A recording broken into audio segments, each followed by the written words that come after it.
Scales of Fate, c'est un jeu pour 2 joueurs exclusivement à partir de 14 ans pour des parties d'environ 30 minutes. C'est un jeu qui va mélanger un petit peu de la pose d'ouvrier et de la déduction, donc un mélange assez étonnant, un jeu assez original dans lequel vous allez vous occuper de la renommée de 2 demi-dieux que vous allez tirer au sort en début de partie.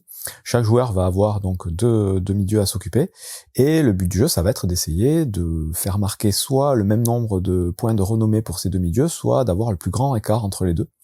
Et vous allez aussi devoir essayer de deviner quel demi-dieu possède votre adversaire à la fin de la partie pour marquer un certain nombre de points. Donc je vous explique tout de suite comment ça marche. Pour la mise en place, vous allez mettre le plateau au centre de la table. Vous allez commencer par sélectionner des cartes d'âge. Donc c'est un jeu qui va se jouer en 3 âges, donc en 3 manches. Vous avez un certain nombre de cartes pour chaque âge. Vous avez 3 cartes de chaque en fait. Vous allez piocher une carte de l'âge 1 en ayant mélangé les cartes, une carte de l'âge 2 et une carte de l'âge 3. Une fois que vous avez fait ça, vous allez retourner la carte de l'âge 1 et ça va vous donner une mise en place pour le premier âge sur le plateau. Donc sur le plateau, vous allez mettre tout d'abord des tuiles de quête. Donc ce sont ces tuiles-là que vous allez mettre aléatoirement. Donc vous allez les mélanger sur leur verso comme ici. Vous allez les placer partout où il y a des emplacements gris. Donc on va les mettre directement en face visible. Hop, vous les placez les unes après les autres sur les emplacements de manière aléatoire, partout où sur la carte de l'âge vous avez des emplacements gris. Et ensuite vous avez à chaque fois, pour chaque âge, un emplacement qui sera rouge, et donc là il faudra prendre une tuile quête parmi les tuiles rouges que vous allez aussi mélanger et que vous allez placer donc au bon endroit sur le plateau. Ces tuiles-là, elles vont vous déterminer en fait le nombre de points de renommée que les demi-dieux vont gagner ou perdre en fonction de leur position sur le plateau. Vous allez voir ça tout de suite après. Une fois que vous avez fait la mise en place de la carte, il vous reste à placer les tuiles d'action. Donc les tuiles d'action, ce sont des tuiles qui ont une forme particulière ici. Là, il faudra trouver les bonnes tuiles et les placer aux bons endroits pour respecter, encore une fois, le schéma indiqué sur la carte de l'âge en cours. Donc là, on est à peu près comme ça. Hop, il y aura des tuiles qui ne seront pas utilisées sur le premier âge. À chaque âge, il y aura une tuile de plus qui sera posée jusqu'au maximum possible. Une fois que vous avez fait ça, sur ce plateau, vous allez mettre des petits jetons à la couleur de tous les demi-dieux. Donc il y en a 9 en tout dans le jeu, qui sont représentés par des petites figurines, donc des petits standees. Et vous avez donc les jetons ici, que vous allez placer sur emplacement 7, donc en haut du plateau. C'est-à-dire que chaque demi-dieu commence avec 7 points de renommée en début de partie. Vous allez mettre les petites figurines de demi-dieux sur le côté pour le début de la partie. Sur le plateau, vous allez mettre un petit marqueur ici, à l'emplacement central de la zone qui correspond en fait à la zone des abysses. Donc les demi-dieux vont pouvoir être envoyés dans les abysses, et ils vont pouvoir gagner ou perdre des points en fonction de s'ils y sont. Il vous restera des jetons ici, qui sont des jetons de servants, qui vont pouvoir être gagnés pendant la partie, je l'explique après. Un jeton premier joueur, donc vous déterminerez aléatoirement qui sera le premier joueur et vous lui donnerez ce jeton. Chaque joueur va avoir une petite fiche, donc un petit bloc-notes, sur laquelle on va avoir les 9 demi-dieux et sur lesquels on pourra prendre des notes en fonction des actions de notre adversaire pour justement essayer de déduire quel demi-dieu va posséder l'adversaire. Et vous avez donc un deck de cartes qui va reprendre les 9 demi-dieux, un pour chaque joueur. Vous allez mélanger ces cartes et vous allez piocher 2 cartes pour chaque joueur, aléatoirement, qu'on gardera évidemment cachées. Et ces cartes-là, ce sont les demi-dieux qu'on va incarner ou qu'on va essayer de faire gagner ou perdre de la renommée. Donc moi j'ai du coup le orange et le bleu turquoise, et mon adversaire a le vert et le bleu. On peut très bien avoir les mêmes demi-dieux, mais bon, on le sait pas nécessairement en début de partie. Une fois qu'on a fait ça, on a éventuellement des petites cartes d'aide de jeu qu'on peut donner à chaque joueur, et les dernières choses qu'on a à mettre en place, c'est les 3 petites tuiles qui sont ici, qui sont les tuiles des pouvoirs des dieux. À partir de là, on est prêt à commencer la partie. Donc une partie de Scales of Fate va durer exactement 3 manches, donc comme je vous ai dit. À chaque manche, on va alterner, chaque joueur va jouer un tour, et à son tour, on va avoir le choix entre 3 actions possibles. La première, ça va être de placer un demi-dieu sur le plateau, et de faire du coup l'action sur laquelle on va se placer. La deuxième, c'est de placer une tuile servant à partir du moment où on aura récupéré une de ces tuiles devant nous. Et la troisième action, c'est éventuellement d'utiliser une des 3 tuiles de Dieu ici, de pouvoir de Dieu, pour faire l'action qui est indiquée dessus. Donc on va alterner comme ça en faisant une action à chaque fois, jusqu'à ce que on ait placé tous les demi-dieux et toutes les tuiles servants qu'on a devant soi. Quand les 2 joueurs ont fait ça, vous finissez le tour, et donc à la fin du tour, on va devoir répondre à une question qui est indiquée sur la carte de l'âge en cours, qui va donner du coup des indications sur quel demi-dieu on va avoir dans les mains, et on va faire marquer des points éventuellement, ou perdre des points à certains demi-dieux qui se trouvent dans les abysses. Après ça, on va changer de carte, on va passer à l'âge 2, on va réorganiser un petit peu le plateau, et on va recommencer en alternant du coup le premier joueur, on va passer le jeton au joueur suivant, on va refaire un tour exactement de la même façon, on fait ça 3 fois. Et au bout de la 3e fois, on va calculer nos points en faisant avant une phase de révélation, donc on va essayer de déduire quels sont les demi-dieux de notre adversaire. Si on y arrive, on marquera plus ou moins de points, et après ça, on fait le total de tous les points qu'on aura, et celui qui aura le plus de points sera déclaré vainqueur tout simplement. Le détail d'un tour de jeu, première action possible à son tour, donc admettons je suis le premier joueur à gauche ici, je vais pouvoir, première possibilité, placer un demi-dieu parmi les 9 disponibles qui sont en dehors du plateau au début de la manche, le placer sur une tuile d'action. Donc des tuiles d'action pour la première manche, il y en a 5 qui sont sur le plateau. Je vais pouvoir donc prendre, admettons, le demi-dieu bleu ici, et le placer sur une des actions. Au moment où je fais ça, je vais résoudre directement l'action correspondante. Et j'ai fini mon tour, et c'est au joueur suivant de faire une action aussi à son tour. Les actions, je vais les expliquer tout de suite, elles sont très très simples. La première, celle avec un œil et un petit éclair, c'est l'action qui va me permettre d'envoyer un demi-dieu dans les abysses. Donc vous retrouvez le symbole ici, de l'œil et de l'éclair, dans cette zone, c'est la zone des abysses. Quand je me place dessus, je vais pouvoir choisir un demi-dieu qui est encore en dehors du jeu, et le placer dans la zone des abysses. Tout simplement. L'action avec la petite croix ici, et le yin et le yang, c'est une action qui va me permettre de jouer sur l'influence qui va se passer pour tous les dieux qui se trouvent dans les abysses. Donc par défaut, à chaque début de manche, le jeton ici est au centre, et on a la carte qui est placée au-dessus. Quand je me place sur cette action, je vais pouvoir décider de placer le jeton soit à droite, soit à gauche, et donc de faire gagner ou perdre des points aux dieux qui seront placés dans cet endroit-là. Donc là, je pourrais aller de ce côté-là, par exemple. Autre action, l'action avec l'espèce de dard de scorpion ici, c'est l'action qui va me permettre tout simplement de prendre le jeton qui correspond au servant du scorpion. De la même façon, l'action avec les doubles plumes, ça me permet de prendre le jeton du servant avec la plume. Et enfin, l'action avec l'espèce de main un peu bizarre là, c'est ce qui va me permettre de prendre le jeton du servant rouge. Donc au début, on en a un de chaque. Plus tard, vous verrez que les servants rouges, on pourra avoir éventuellement 2 jetons. Donc ces jetons-là, quand on se place, on les récupère. Et du coup, au tour suivant, on pourra avoir une action supplémentaire qui est de placer un de ces jetons sur le plateau. Donc voilà pour les 5 actions qui sont disponibles en début de partie. À l'âge 2, on va avoir une 6e action, et à l'âge 3, il y aura les 7 actions, mais les actions qui vont se placer, ce seront les mêmes que je viens d'expliquer, donc celle qui permet d'avoir l'autre servant rouge, et celle qui permet d'envoyer un second demi-dieu dans les abysses. Donc là, on a vu la première action possible à son tour, on prend un demi-dieu, on le place sur une tuile action, et on fait l'action correspondante. Très simple. Deuxième action possible, à son tour, c'est d'utiliser un jeton de demi-dieu qu'on a récupéré dans un tour précédent. Donc évidemment, il faut l'avoir devant soi, et à partir du moment où on le possède, on va pouvoir le placer sur le plateau, et ces jetons-là, ils se placent tout autour du plateau, aux endroits indiqués, donc ici, à cet endroit-là, en ligne ou en colonne en fait, et ces jetons-là, ils vont permettre d'activer toutes les tuiles de quête qui sont dans la même ligne ou dans la même colonne que là où on l'a placé. Typiquement, ce jeton-là, je pourrais le placer à cet endroit-là, et il va activer toutes les tuiles de type scorpion, donc les tuiles vertes, c'est-à-dire celle-ci et celle-ci, qui sont dans la même ligne que l'endroit où j'ai placé ma tuile.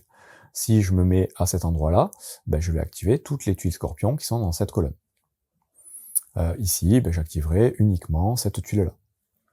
Activer les tuiles, ça va permettre de faire encore une fois gagner ou perdre de la renommée aux dieux qui sont adjacents à ces tuiles. Donc là, on va regarder tout simplement les symboles qui sont indiqués au centre des tuiles, et ces symboles-là, il y en a 2.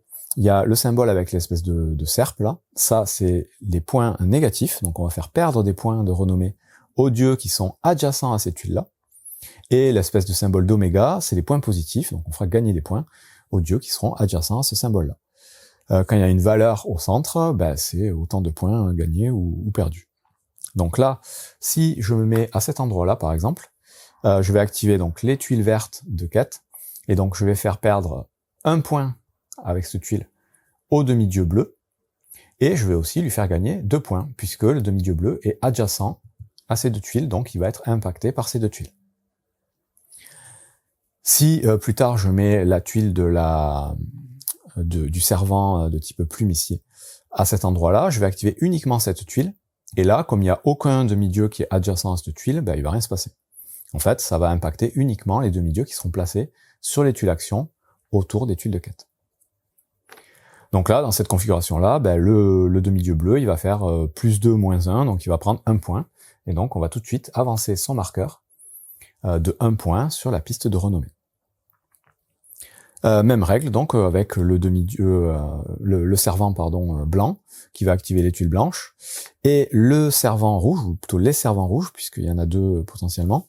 Eux, on peut les placer pareil de la même façon autour du plateau, mais ils vont activer uniquement la tuile de quête à côté de laquelle ils sont placés. Donc là, si je me mets ici, je vais réactiver uniquement cette tuile, et donc je vais faire gagner 2 points à tous les demi-dieux qui seront adjacents à cette tuile. Donc là, il y en a qu'un, il n'y a encore que le demi-dieu bleu.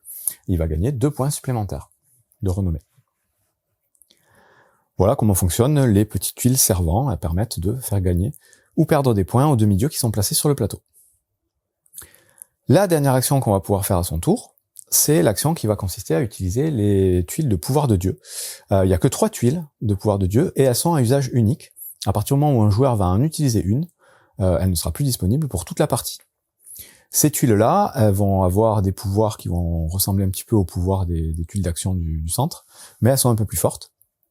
La première, c'est le même symbole qui permet d'envoyer un demi-dieu dans les abysses, sauf que là, on n'est pas obligé de prendre un demi-dieu qui est en dehors du plateau, comme l'action qu'il y a sur la tuile. Là, on peut prendre n'importe quel demi-dieu, même un qui est déjà placé sur une tuile d'action. On peut le prendre et l'envoyer dans les abysses. On peut aussi évidemment envoyer un demi-dieu qui est sur le côté dans les abysses, normalement. Et quand on en prend un qui est déjà sur le plateau, ben on retourne la tuile action, parce qu'on n'a pas le droit de faire 2 fois la même action dans une même manche. Par contre, c'est un emplacement sur lequel on va pouvoir venir se placer. C'est juste qu'on n'activera pas l'action. Mais par contre, ben, on aura les bénéfices éventuels des points de renommée gagnés ou perdus avec les assistants. Quand un joueur donc va vouloir faire cette action, il va récupérer la tuile devant lui, et il va faire tout de suite l'action et retourner la tuile, puisque utiliser le pouvoir des dieux, ça va nous faire perdre 1 point à chaque fois en fin de partie. Donc voilà, c'est à double tranchant, c'est assez fort généralement, puisqu'on le fait au moment où on en a le plus besoin, mais ça fait perdre 1 point en fin de partie quand on les utilise.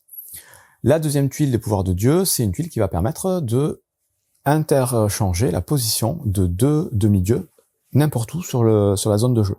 C'est-à-dire ça pourrait être 2 demi-dieux qui seront directement placés sur les zones d'action, ça pourrait être un demi-dieu des abysses avec un de la zone d'action, ça pourrait être un qui est encore sur le côté du plateau avec un du centre. Enfin, on intervertit vraiment la position de 2 demi-dieux n'importe où dans le jeu.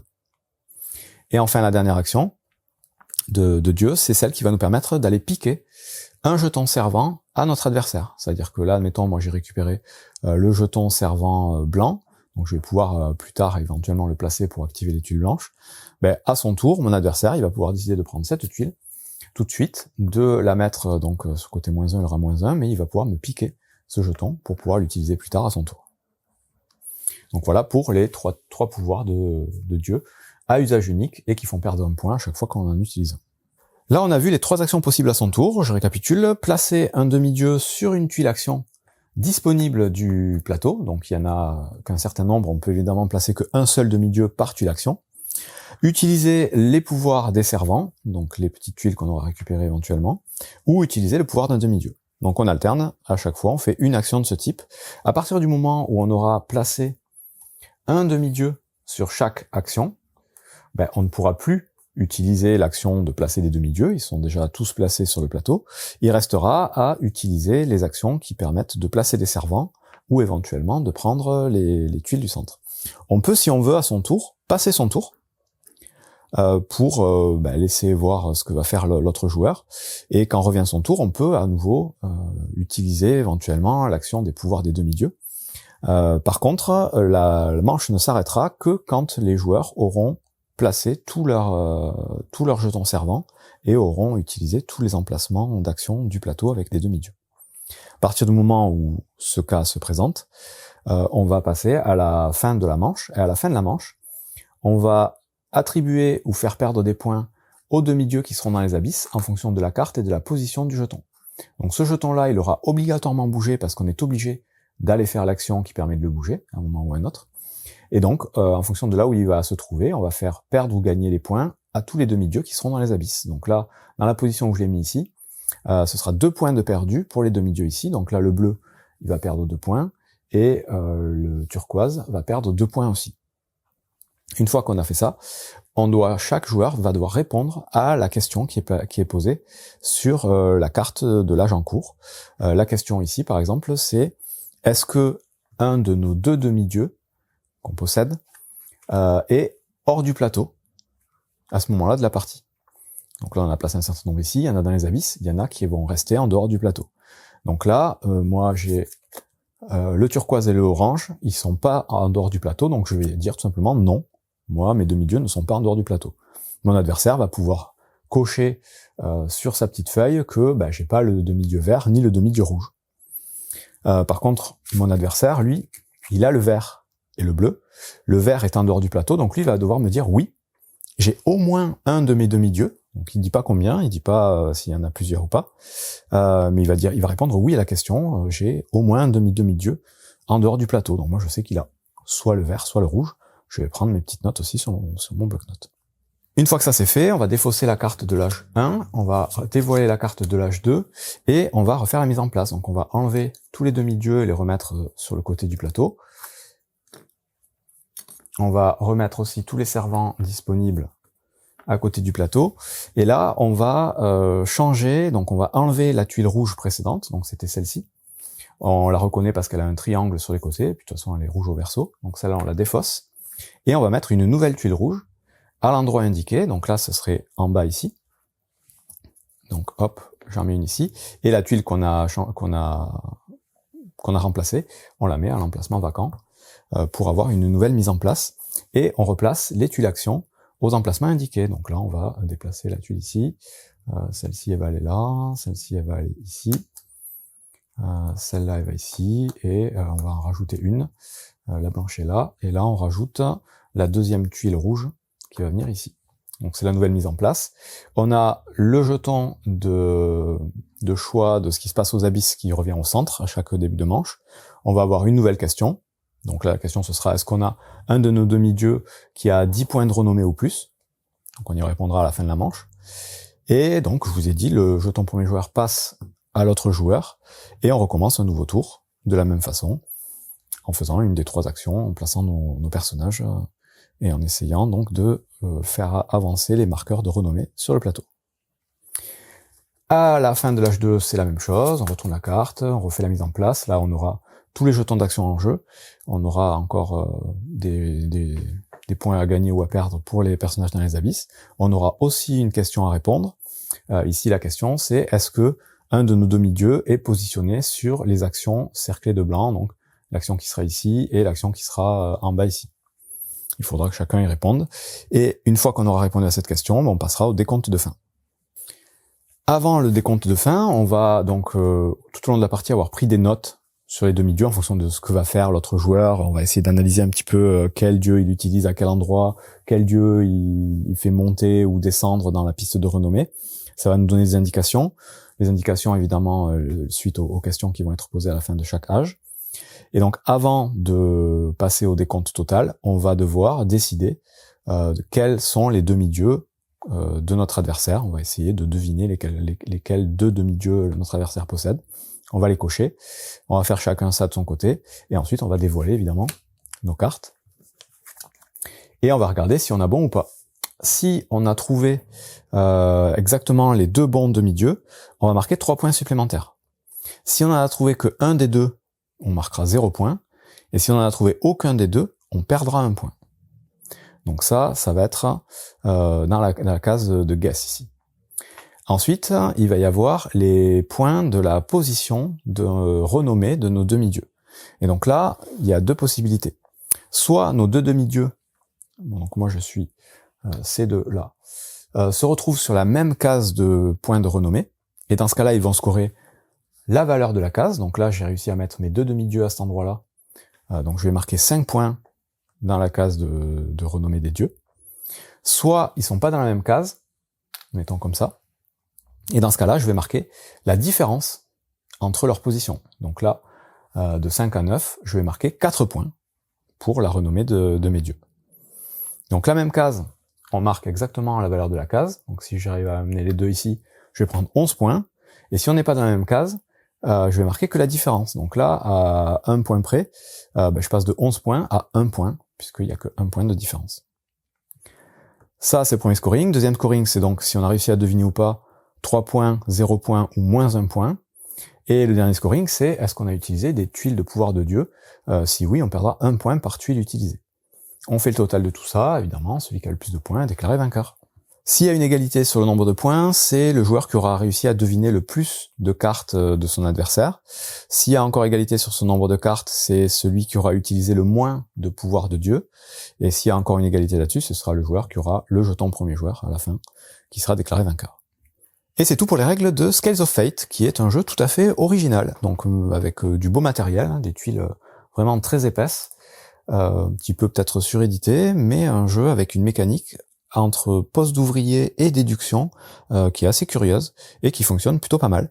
Donc on n'a pas nécessairement un contrôle total sur ce qui va se passer, mais il va falloir essayer de faire au mieux en utilisant les tuiles aux bons endroits et au bon moment et en restant un petit peu caché. Donc voilà, ça crée des sensations de jeu particulières pour un jeu pour 2 joueurs, c'est pas trop mal.